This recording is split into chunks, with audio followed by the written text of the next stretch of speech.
नमस्कार दोस्तों, मैं रोहित आपका स्वागत करता हूं आपके अपने channel study with Alice Alex पर। और आप जानते हैं, हम अपने चैनल के माध्यम से आर ओ एरो की तैयारी करा रहे हैं। और इसी कड़ी में आगे जुड़ते हुए हमारा आज का एक और इम्पोर्टेंट वीडियो हो जाएगा। और ये हो जाएगा उत्तर प्रदेश स्पेशल से। और उत्तर प्रदेश स्पेशल की जी के इसमें हो जाती है।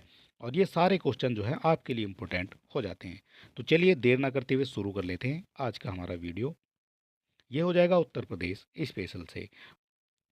और लास्ट वीडियो में हमने जो है आपको यूपी में कौन से स्थल और स्मारक हो जाते हैं ये हमने जो है आपको करा दिए थे।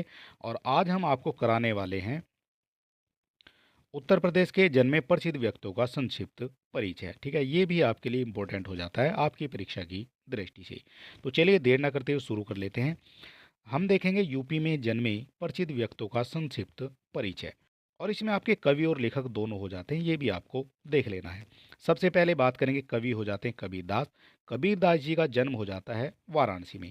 वाराणसी में हो जाता है कबीरदास जी का जन्म। आपसे ये भी पूछ लिया जाता है कबीरदास जी के गुरु कौन थे, तो ये हो जाते हैं रामानंदाचार्य। ठीक है, और इनके गुरु हो जाते हैं रामानुज। ये भी आपको याद रखना है। इनकी माता का नाम जो है आपसे पूछा जाएगा। नीरू व नीमा नामक जुलाहे के घर जो है इनका जन्म हो जाता है। ये हो जाते हैं कबीरदास जी। इसके बाद बात करेंगे सूरदास जी, ये भी कवि हो जाते हैं। इनका जन्म हो जाता है सीही मथुरा में। मथुरा में हो जाता है इनका जन्म। और इनके गुरु भी आपसे पूछ लिए जाते हैं। इनके गुरु का नाम हो जाता है वल्लभाचार्य। वल्लभाचार्य हो जाते हैं सूरदास जी के गुरु। और इसके बाद बात करते हैं हम अपने तीसरे पॉइंट के बारे में, जो हो जाते हैं रैदास। रैदास जो है इनके मीरा के गुरु हो जाते हैं रैदास। इनका जन्म हो जाता है वाराणसी में। ये वो हैं जो आपके उत्तर प्रदेश से संबंधित हैं। और उत्तर प्रदेश से संबंधित हैं इसलिए आपके लिए इम्पोर्टेंट हो जाते हैं। और रैदास के गुरु का नाम ये भी आपका वल्लभाचार्य हो जाते हैं।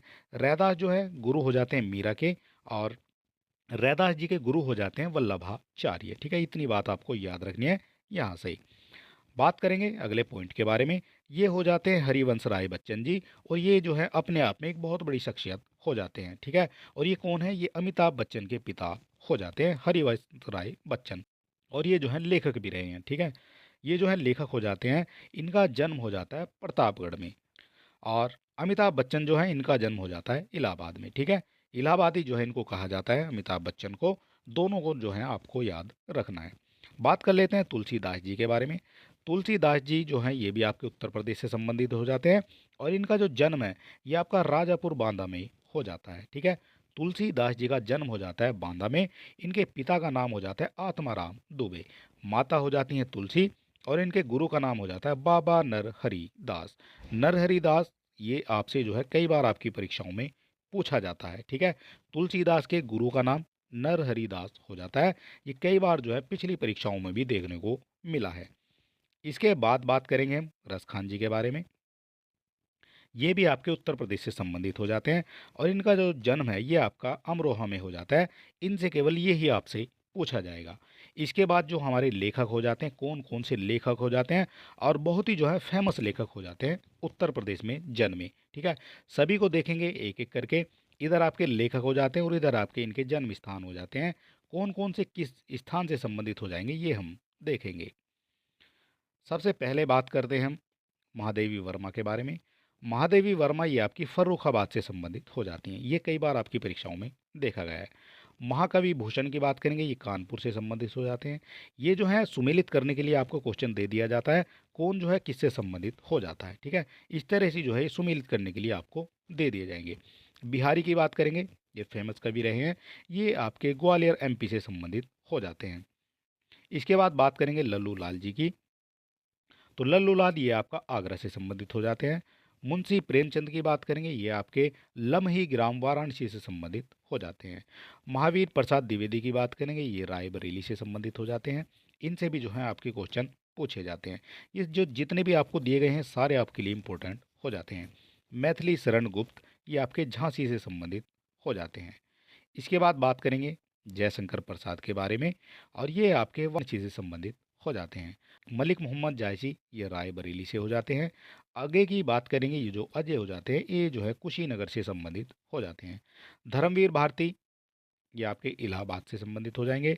और भारतेंदु हरिश्चंद्र की बात की गई है, ये भी आपके वाराणसी से संबंधित हो जाते हैं। ठीक है, ये सारे जो नाम हैं अपने आप में इम्पोर्टेंट हो जाते हैं और इनसे जो है आपके क्वेश्चन पूछे भी जाते हैं, पिछली बार भी पूछे गए हैं। यूपी के प्रसिद्ध व्यक्तियों का परिचय यहाँ दिया गया है। यूपी के प्रसिद्ध व्यक्तियों का परिचय आपसे पूछा गया है। तो सबसे पहले बात करेंगे अमीर खुसरो के बारे में। अमीर खुसरो से जो है क्वेश्चन बनते हैं। इनका जन्म आपसे पूछ लिया जाता है, कासगंज में हो जाता है। इनको क्या कहा जाता था? तोताए हिंद इनको कहा जाता था। इनके गुरु की बात करेंगे, निजामुद्दीन औलिया जो है इनके गुरु हो जाते हैं और इनका गुरु का जो जन्म है ये आपका बदायूं में हो जाता है। ठीक है, ये भी आपके लिए इम्पोर्टेंट हो जाते हैं। इसके बाद बात करेंगे स्वामी हरिदास के बारे में। स्वामी हरिदास जी जो है ये महान संगीतज्ञ हो जाते हैं। इनका जन्म की बात करेंगे, ये आपका अलीगढ़ में हो जाता है और ध्रुपद राग के लिए ये जाने जाते हैं। इनकी जयंती पर वृंदावन में मेला भी लगता है, ये भी आपको याद रखना है। इनके दो प्रसिद्ध शिष्य हो जाते हैं, एक आपके तानसेन हो जाते हैं जो ग्वालियर में जन्मे हैं और एक आपके बैजू बावरा हो जाते हैं, ये भी आपको याद रखना है। ठीक है, तानसेन और बैजू बावरा दो इनके शिष्य हो जाते हैं, किसके? स्वामी हरिदास के। यहाँ बात करेंगे हम टोडरमल के बारे में, जो अकबर के 9 रत्नों से संबंधित हो जाते हैं और ये भी जो है अपने आप में एक बहुत बड़ा नाम हो जाता है। ठीक है, अकबर के 9 रत्नों में से एक हो जाते हैं टोडरमल। इनकी जिम्मेदारी क्या क्या थी अकबर के नवरत्नों में से? ये हो जाती है राजस्व व कृषि मंत्री हो जाते हैं अकबर के 9 रत्नों में। इनके जन्म की बात करेंगे, ये आपका लहरपुर सीतापुर से संबंधित हो जाता है। लहरपुर हो जाता है सीतापुर में, वहाँ से ये संबंधित हो जाते हैं। बात कर लेते हैं अब्दुल फजल के बारे में। अब्दुल फजल का जो जन्म है ये हो जाता है आगरा में। आगरा में जन्म है आपके अब्दुल फजल। इनके द्वारा अकबरनामा व आईने अकबरी के ये लेखक हो जाते हैं, ये भी आपसे पूछ लिया जाता है। अकबरनामा किसके द्वारा लिखी गई है? अब्दुल फजल के द्वारा लिखी गई है। आईने अकबरी ये भी आपकी अब्दुल फजल के द्वारा लिखी गई है और इसको जो है जहांगीर ने मरवा दिया था, ये भी आपको याद रखना है। ठीक है, क्वेश्चन जो है किसी भी तरह से एग्जामिनर आपसे पूछ सकता है, आपको थोड़ा सा एग्जामिनर की तरह भी सोचना पड़ेगा। बात करेंगे बीरबल की। बीरबल जो है अपने आप में बहुत फेमस नाम हो जाता है और अकबर के 9 रत्नों में से एक हो जाते हैं बीरबल। इनका जन्म की बात करेंगे तो ये आपका जालौन में पड़ता है, कालपी। कालपी हो जाता है जालौन में, जहाँ बीरबल का जन्म हो जाता है। और एक प्रसिद्ध नाम हमारे सामने आ जाता है रानी लक्ष्मीबाई का। ठीक है, इनका जन्म की बात करेंगे तो इनका जन्म आपका वाराणसी में हो जाता है। पालन पोषण की बात करेंगे, ये आपका कानपुर बिठूर में हो जाता है। ठीक है, बिठूर हो जाता है कानपुर में, ये भी आपसे पूछ लिया जाता है। बचपन का नाम आपसे पूछा जाता है रानी लक्ष्मीबाई जी का, तो इनका बचपन का नाम मनु या मणिकर्णिका हो जाता है। ठीक है, पिता इनको छबीली कहते थे, ये भी आपसे पूछ लिया जाता है। पिता का नाम हो जाता है मोरोपंत, पति का नाम हो जाता है गंगाधर। ये हो जाता है रानी लक्ष्मीबाई के बारे में। और उत्तर प्रदेश ने जो है बहुत अच्छी अच्छी शख्सियत को जो है जन्म दिया है, ये भी आपको याद रखना है। बात करेंगे पंडित राम प्रसाद बिस्मिल के बारे में। इनके जन्म की बात करेंगे तो ये आपका शाहजहांपुर में इनका जन्म हो जाता है। ठीक है, काकोरी केस में गोरखपुर में इनको फांसी हो जाती है, ये भी आपको याद रखना है। चंद्रशेखर आज़ाद की बात करेंगे, इनका जन्म हो जाता है उन्नाव में। उन्नाव में हो जाता है इनका जन्म और अब जो है उन्नाव में पक्षी विहार का नाम इनके नाम पर बदल दिया गया है। क्या नाम हो गया है उसका, ये भी जो है हो जाता है, उन्नाव पक्षी विहार का नाम बदल कर दिया गया है शहीद चंद्रशेखर आज़ाद पक्षी अभ्यारण्य। ये नाम कर दिया गया है उन्नाव पक्षी विहार का। ठीक है, ये भी आपको याद रखना है, ये भी आपके लिए इम्पोर्टेंट हो जाता है। इसके बाद बात कर लेते हैं, कुछ और नाम दिए गए हैं। पंडित मदन मोहन मालवीय, इनको जो है महामना भी कहा जाता था और ये जो है बनारस हिंदू विश्वविद्यालय के संस्थापक हो जाते हैं 1916 में। 1916 में संस्थापक हो जाते हैं बीएचयू के और इनका जो जन्म है ये आपका हो जाता है इलाहाबाद में, ये भी आपको याद रखना है। इसके बाद बात करेंगे मोतीलाल नेहरू की, जवाहरलाल नेहरू और इंदिरा गांधी की। इन सभी के जो जन्म है ये आपके हो जाते हैं इलाहाबाद में। ठीक है, सारे आपको याद रखने हैं, मोतीलाल नेहरू, जवाहरलाल नेहरू और इंदिरा गांधी। बात कर लेते हैं लाल बहादुर शास्त्री के बारे में। लाल बहादुर शास्त्री जी के बारे में बात करेंगे तो इनका जन्म हो जाता है 2 अक्टूबर 1904 मुगल सराय चंदौली में। मुगल सराय चंदौली में हो जाता है इनका जन्म 1904 में। इनकी मृत्यु की बात करेंगे, ये आपका ताशगंज में हो जाती है, जो आपका रूस में हो जाता है। ताशगंज होता है आपका रूस में। बात कर लेते हैं, कुछ और इम्पोर्टेंट दिए गए हैं नाम हमारे लिए और यहाँ से जो है क्वेश्चन आपके पूछे जाते हैं। जहांगीर की बात करेंगे, इनका जन्म हो जाता है फतेहपुर सीकरी में। ठीक है, फतेहपुर सीकरी में हो जाता है जहांगीर का जन्म। मेजर ध्यानचंद की बात करेंगे, जिनको हॉकी का जादूगर भी कहा जाता है, इनका जन्म भी इलाहाबाद में हो जाता है और हाल ही में घोषणा की गई है मेरठ में जो है उत्तर प्रदेश के मेरठ में इनके नाम पर जो है एक स्पोर्ट यूनिवर्सिटी की स्थापना भी की जा रही है। और हॉकी के जादूगर भी इनको कहा जाता है, ये भी आपको याद रखना है। इनकी जीवनी पर एक प्रसिद्ध पुस्तक लिखी गई है, गोल। ठीक है, ये भी आपको याद रखना है। इसके बाद आ जाती हैं हमारी कुछ नहर तंत्र जो सिंचाई परियोजनाएं हैं, उनसे भी थोड़ा सा हम देख लेते हैं। नदी नहर तंत्र सिंचाई व्यवस्था और परियोजनाएं, यहाँ हम बात कर रहे हैं उत्तर प्रदेश की, तो उत्तर प्रदेश के बारे में हम सब कुछ देखने वाले हैं। और यहाँ जो है सबसे पहले हम देखें नदी तंत्र के बारे में। और ये हो जाता है गंगा नदी तंत्र और उसकी सहायक नदियाँ कौन कौन सी हो जाती हैं। गंगा का उद्गम स्थान आपसे पूछा जाएगा, गंगोत्री का ये हो जाता है गोमुख हिमानी। गोमुख हिमानी हो जाते हैं गंगा का उद्गम स्थान। गंगा यूपी में 28 जिलों में होकर बहती है, ये आपसे पूछ लिया जाएगा। गंगा उत्तर प्रदेश के कितने जिलों से होकर बहती है, तो ये 28 जिले हो जाते हैं उत्तर प्रदेश के। और आपसे ये भी पूछ लिया जाएगा गंगा जो है कहाँ प्रवेश करती है उत्तर प्रदेश में, ये भी आपसे पूछा जाता है। तो ये हो जाता है सबसे पहले बिजनौर में प्रवेश करती है गंगा।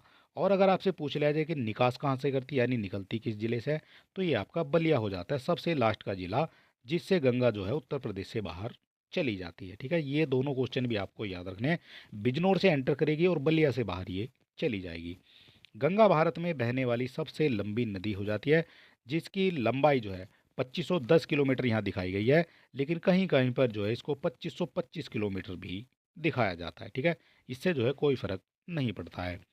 गंगा नदी के नाम क्या क्या हो जाते हैं, ये भागीरथी हो जाती है, पद्मा ये हो जाती है जाकर गंगा ने बांग्लादेश में रखा कदम और इसका नाम हो जाता है पद्म। ठीक है, ये हो जाती है बांग्लादेश में जाने के बाद इसका नाम पद्मा हो जाता है। देव नदी भी इसको कहा जाता है और इसको जानवी भी कहा जाता है। ठीक है, ये भी आपको याद रखना है। इसके बाद बात कर लेते हैं गंगा के महत्वपूर्ण बिंदुओं के बारे में, कौन कौन से इम्पोर्टेंट हो जाते हैं। यहाँ जो हम ऊपर बता रहे थे आपको वो आ जाता है। गंगा का मैदानी गंगा का पहला मैदानी प्रवेश हो जाता है हरिद्वार में। हरिद्वार है आपका उत्तराखंड में। इसके बाद बात करेंगे गंगा का यूपी में प्रवेश हो जाता है, तो प्रवेश हो जाता है आपका बिजनौर से। ठीक है, ये हम आपको ऊपर बता चुके हैं। गंगा का यूपी में अंतिम जिला हो जाएगा बलिया। बलिया से जो है ये बिजनौर से एंटर करते हुए बलिया से ये बाहर निकल जाती है। इसके बाद बात कर लेते हैं अगले पॉइंट के बारे में। गोमुख हिमानी से निकलते समय गंगा का नाम अलकनंदा होता है। ठीक है, अलकनंदा होता है। इसके बाद जो है इनमें नदियाँ मिलती चली जाती हैं और इसको जो आगे जाकर गंगा कह दिया गया है। अलकनंदा तथा मंदाकिनी नदी का मिलना ये बिंदु हो जाता है रुद्रप्रयाग। ठीक है, अलकनंदा और मंदाकिनी का जो बिंदु हो जाता है जहाँ दोनों नदियाँ आकर मिल जाती है उसको रुद्रप्रयाग कहा जाता है। भागीरथी तथा अलकनंदा फिर से मिल जाती हैं और इनका जो मिलन बिंदु है ये आपका देवप्रयाग हो जाता है, ये भी आपको याद रखना है। और ये गंगा नदी के बारे में अगर आपने वीडियो डिटेल में देखनी है तो आप हमारे चैनल पर विजिट करेंगे, वहाँ आपको गंगा को बहुत अच्छी तरह से समझा रखा है हमने।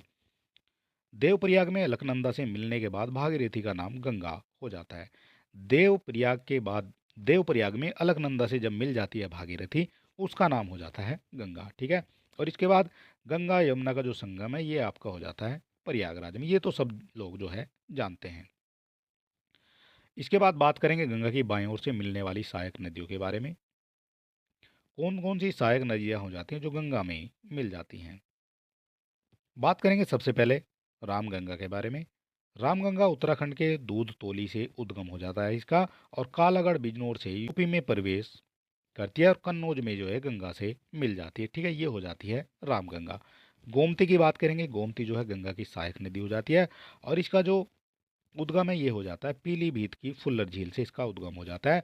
और ये भी आपको याद रखना है मैदानी क्षेत्र से इसका उद्गम होता है। ये भी आपसे पूछ लिया जाता है गंगा की ऐसी कौन सी सहायक नदी है जिसका उद्गम मैदानी क्षेत्र से होता है। ये जो है एक बार क्वेश्चन पूछा गया है। ठीक है, ये हो जाती है आपकी गोमती नदी। और गोमती नदी जो है ये आपकी लखनऊ जौनपुर आदि इसी नदी के किनारे बसे शहर हैं। ये आपसे पूछ लिया जाएगा लखनऊ किस नदी के किनारे बसा गया है, तो ये हो जाता है गोमती नदी के किनारे। जौनपुर किस नदी के किनारे है, तो जौनपुर भी आपका गोमती नदी के किनारे हो जाता है। और कैथी गाजीपुर में गंगा से मिलन हो जाता है गोमती नदी का। ठीक है, ये भी आपको याद रखना है कहाँ इनका मिलन हो जाता है। इसके बाद बात करते हैं घाघरा नदी के बारे में। घाघरा की बात करेंगे तो घाघरा जो है तिब्बत के मामचा चुंग से उद्गम इसका हो जाता है। उद्गम से जो है सवाल आपके बनते हैं। लखीमपुर खीरी तथा बहराइच इसी नदी के किनारे बसे हैं, ये आपसे पूछ लिया जाएगा। घाघरा नदी के किनारे कौन कौन से शहर बसे हैं? तो लखीमपुर खीरी तथा बहराइच हो जाते हैं। इसके बाद फैजाबाद अयोध्या में जो है इसको सरयू कहा जाता है, ये सायू नहीं है, ये आपका कहा जाता है सरयू। ठीक है, सरयू जो है आजकल सुर्खियों में है, क्योंकि सरयू नदी पर सरकार द्वारा काफ़ी काम किए जा रहे हैं। ठीक है, और छपरा बिहार में जो है गंगा में मिल जाती है, छपरा बिहार में जाकर गंगा में मिल जाती है घाघरा। ठीक है, ये आपको याद रखना है। और राप्ती नदी की बात करेंगे, राप्ती नदी ये आपकी गोरखपुर जो है इसी नदी के किनारे बसा हुआ है। और ये जो है मिलान करने के लिए, सुमिलित करने के लिए आपसे क्वेश्चन दे दिया जाता है कि राप्ती नदी शहर के किनारे हो जाती है, राप्ती नदी के किनारे कौन सा शहर हो जाता है? तो राप्ती नदी के किनारे गोरखपुर हो जाता है। बात करेंगे कुछ इंपॉर्टेंट पॉइंट के बारे में।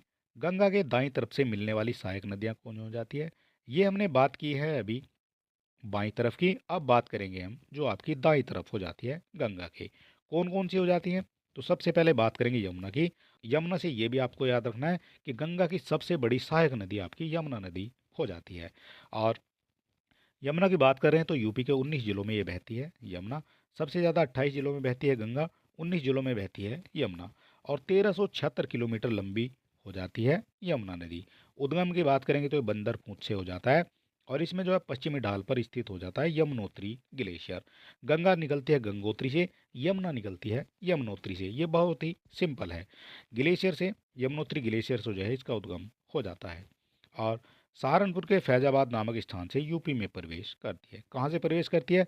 सहारनपुर के फैजाबाद नामक स्थान से उत्तर प्रदेश में प्रवेश करती है यमुना। ठीक है, गंगा किस में करती है? गंगा बिजनौर में करती है, यमुना करती है सहारनपुर में। प्रयागराज में मिल जाती है, ये आपकी किससे मिल जाती है? तो प्रयागराज में जाकर ये गंगा से मिल जाती है, जिसको जो है प्रयाग संगम के नाम से जाना जाता है, संगम उसको कहा जाता है। यमुना नदी की सहायक नदियों के बारे में बात करेंगे, कौन कौन सी हो जाएगी यमुना की सहायक नदी। तो ये हो जाती है चंबल, बेतवा, केन, हिंडन, ये हो जाती है यमुना की सहायक नदी। पहले ये नदियाँ यमुना में मिलती है और यमुना उसके बाद जाकर जो है गंगा में मिल जाती है। इसके बाद बात कर लेते हैं कुछ इंपॉर्टेंट पॉइंट के बारे में। चंबल नदी की बात करेंगे तो एमपी के मऊ जिले की जाना पाव नामक पहाड़ी से उद्गम इसका हो जाता है। कहाँ से उद्गम हो जाता है? ये आपसे जो है एक बार क्वेश्चन पूछा गया है। चंबल नदी का जो उद्गम है एमपी के मऊ जिले के जाना पाव नामक पहाड़ी से उद्गम इसका हो जाता है, और मध्य प्रदेश, राजस्थान और आगरा में जो है ये प्रवाहित होती है। वेतवा नदी की बात करेंगे, ये हमीरपुर में यमुना में विलीन, संस्कृत में इसका नाम वेदव्रती हो जाता है, वेत्रवती हो जाता है संस्कृत में इसका नाम, और ये हमीरपुर में यमुना में विलीन हो जाती है। केन नदी की बात करेंगे, ये कैमूर पहाड़ी के उत्तरी ढाल से उद्गम हो जाता है, और बांदा जिले के भोजा नामक स्थान पर ये यमुना में विलीन हो जाती है। ठीक है, इस तरह से जो है आपके क्वेश्चन पूछे जाते हैं, और ये सारे क्वेश्चन जो हैं आपके लिए इंपॉर्टेंट हो जाते हैं। संस्कृत में इसका नाम हो जाता है कर्णवती। आपसे ये भी डायरेक्ट पूछ लिया जाएगा कि संस्कृत में किसका नाम कर्णवती है? तो कर्णवती हो जाता है केन नदी का। इसके बाद बात करेंगे जो इम्पोर्टेंट हो जाती है हिंडन नदी। हिंडन नदी जो है ये आपके लिए इम्पोर्टेंट हो जाती है, इससे जो है क्वेश्चन पूछे जाते हैं। हिंडन नदी आपकी गाजियाबाद इसके किनारे बसा हुआ है, ये आपको याद रखना है। नोएडा में यमुना में विलीन हो जाती है हिंडन नदी। ठीक है, नोएडा में जाकर ये यमुना में मिल जाती है। इसके बाद बात करेंगे टोंस नदी की। गंगा की सहायक नदी हो जाती है टोंस नदी, और इस पर बिहार जलप्रपात स्थित है। ठीक है, बिहार जलप्रपात स्थित हो जाता है टोंस नदी पर।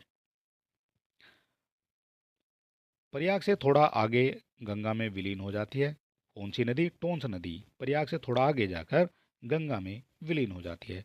और इसकी सहायक नदी की बात करेंगे तो बेलन नदी, जिस पर मेजा बांध बना हुआ है, और ये मेजा बांध से जो है कई बार आपकी परीक्षाओं में क्वेश्चन पूछा जाता है। ठीक है, ये जो है आपकी परीक्षा के लिए बहुत ही इंपॉर्टेंट हो जाती हैं। इसके बाद बात करेंगे सोन नदी के बारे में। गंगा की सहायक नदी हो जाती है सोन नदी। ठीक है, ये आपको याद रखना है। इसके उद्गम की बात करेंगे तो उद्गम इसका अमरकंटक की पहाड़ियों से हो जाता है, और पटना में गंगा में विलीन हो जाती है। ठीक है, कौन सी हो जाती है? सोन नदी। बात कर लेते हैं सिंचाई एवं नहर तंत्र के बारे में, क्या क्या इंपॉर्टेंट हो जाता है उत्तर प्रदेश से। तो यूपी का कुल क्षेत्रफल हो जाता है 240.93 लाख हेक्टेयर, ये हो जाता है उत्तर प्रदेश का क्षेत्रफल। और यूपी में कुल सिंचाई योग्य भूमि कितनी हो जाती है? 196.28 लाख हेक्टेयर हो जाती है कुल सिंचाई भूमि उत्तर प्रदेश में। वास्तविक सिंचाई भूमि कितनी हो जाती है? 134.40 लाख हेक्टेयर हो जाती है वास्तविक सिंचाई भूमि। और यूपी में सर्वाधिक सिंचाई जो है नलकूपों द्वारा होती है 71.5%, नहरों से होती है 18.9%। और ये जो आंकड़े हैं ये आपको कहीं पर जो है एक दो पॉइंट का इनमें अंतर आपको देखने को मिल सकता है। जितनी भी आप बुक पढ़ेंगे सब में जो है एक एक पॉइंट का अंतर आपको देखने को मिल सकता है, ठीक है। कहीं पर यहाँ पर जो दिया गया है 71.5, कहीं पर आपको 71.4 भी दे दिया जाएगा। तो इसमें जो है आपको कन्फ्यूज होने की आवश्यकता बिल्कुल भी नहीं है। और यूपी की प्रमुख नहर एवं परियोजनाएं कौन कौन सी हो जाती हैं ये भी आपको देख लेना है। ऊपरी गंगा नहर की बात करेंगे, यह हरिद्वार के निकट गंगा के दाएं किनारे से हो जाती है, ऊपरी गंगा नहर। मध्य गंगा नहर की बात करेंगे, यूपी के बिजनौर से गंगा नदी से हो जाता है, ठीक है। और निचली गंगा नहर की बात करेंगे, ये काफ़ी जो है पूछा जाता है, नरोरा बुलंदशहर से गंगा से ये निकलती है। इसके बाद बात करेंगे आगरा नहर, यह एक अंतर्राज्यीय नहर हो जाती है, दिल्ली हरियाणा राजस्थान व यूपी आगरा में, आगरा से यमुना में ये निकलती है, आगरा नहर, ठीक है। ये भी आपको याद रखना है। बात करेंगे अगले पॉइंट के बारे में, पूर्वी यमुना नहर की बात करेंगे, ये 1830 में निर्मित हो जाती है और यूपी की सबसे पुरानी नहर भी ये हो जाती है। सबसे पुरानी नहर आपसे पूछी जा सकती है कौन सी हो जाएगी, पूर्वी यमुना नहर, ये सबसे पुरानी नहर हो जाती है। 1830 में जो है इसका निर्माण किया गया था, ये भी आपको याद रखना है। फैजाबाद सहारनपुर से यमुना में से जो है निकलती है, ठीक है, ये भी आपको याद रखना है। शारदा नहर की बात करेंगे, पीलीभीत में शारदा नदी से जो है ये निकलती है और यूपी की सबसे बड़ी नहर परियोजना ये हो जाती है। 12,368 किलोमीटर की ये नहर परियोजना हो जाती है। 8 लाख हेक्टेयर भूमि पर जो है इसके द्वारा सिंचाई की जाती है, ये भी आपको याद रखना है। शारदा नहर से एक क्वेश्चन ये बनता है कि यूपी की सबसे बड़ी नहर कौन सी है, तो ये भी आपकी शारदा नहर हो जाती है। बात करेंगे हथनीकुंड बैराज के बारे में, 5 राज्यों की संयुक्त परियोजना हो जाती है हथनीकुंड बैराज। कौन कौन से हो जाते हैं, हिमाचल प्रदेश हो जाता है, हरियाणा हो जाता है, मध्य प्रदेश हो जाता है, यूपी हो जाता है और एक आपका राजस्थान हो जाता है। और ये यमुना नदी पर सहारनपुर में स्थित हो जाते हैं, ठीक है, ये आपको याद रखना है। हथनीकुंड बैराज 5 राज्यों की संयुक्त परियोजना हो जाती है, 1872 में निर्मित हुई है और यमुना में बाढ़ आने से परियोजना को जो है ये क्षतिग्रस्त हो गई है। 1999 में दोबारा इसको बनाकर तैयार किया गया था और इसका जो नया नाम है, नया नाम हो जाता है इसका नया ताज़ा पानी वाला बैराज, ठीक है। क्या नाम हो जाता है, नया ताज़ा पानी वाला बैराज जो है इसका नाम हो जाता है। इसके बाद बात कर लेते हैं रिहंद घाटी परियोजना के बारे में। सोनभद्र में रिहंद नामक नदी पर जो है इस परियोजना का निर्माण किया गया है। रिहंद घाटी परियोजना का सोनभद्र में रिहंद नामक नदी पर इसका निर्माण किया गया है। रानी लक्ष्मीबाई बांध की बात करेंगे तो ये आपका हो जाता है बेतवा नदी पर, और ये वो हैं जो आपकी परीक्षा में डायरेक्ट आपसे पूछ लिए जाते हैं। और झांसी व ललितपुर जिले के माता टीला नामक स्थान पर यहाँ पर माता टीला बांध स्थित हो जाता है। इससे दो नहर निकलती हैं, एक गुरु सहाय नहर और एक आपकी मेदर नहर निकलती हैं माता टीला बांध से, ठीक है, ये भी आपको याद रखना है। बात कर लेते हैं केन नहर परियोजना के बारे में। केन नहर परियोजना उत्तर प्रदेश एमपी की संयुक्त परियोजना हो जाती है और केन नहर ये आपकी पन्ना एमपी से निकलती है। कहाँ से निकलती है, पन्ना एमपी से निकलती है केन नहर। राजघाट बांध की बात करेंगे, ये आपका ललितपुर में हो जाता है। बेतवा नदी यूपी एमपी की संयुक्त परियोजना भी ये हो जाती है, ठीक है, ये आपको याद रखना है। ये वेताब नहीं है, ये आपका हो जाता है वेतवा। बाणसागर परियोजना की बात करेंगे तो बाणसागर बांध एवं नहर परियोजना ये उत्तर प्रदेश एमपी बिहार की संयुक्त परियोजना हो जाती है। और शहडोल जो एमपी में सोन नदी पर जो है ये बनाया गया है, ये भी आपको याद रखना है। और यहाँ बात करेंगे प्रयोग सिंचाई पेयजल व बिजली परियोजना में इसका उपयोग होता है, ठीक है, ये भी आपको याद रखना है। और चलिए दोस्तों, आज का हमारा वीडियो समाप्त होता है। अगर आपने अभी तक हमारे चैनल को सब्सक्राइब नहीं किया है तो आप सब्सक्राइब कर सकते हैं, वीडियो को अपने दोस्तों में भी शेयर कर सकते हैं और हमें मोटिवेट करने के लिए एक लाइक भी आप कर सकते हैं। और हमारे टेलीग्राम और व्हाट्सएप चैनल से जुड़ने के लिए लिंक आपको डिस्क्रिप्शन में मिल जाएगा। तो चलिए दोस्तों, मिलते हैं नेक्स्ट वीडियो में और तब तक के लिए नमस्कार।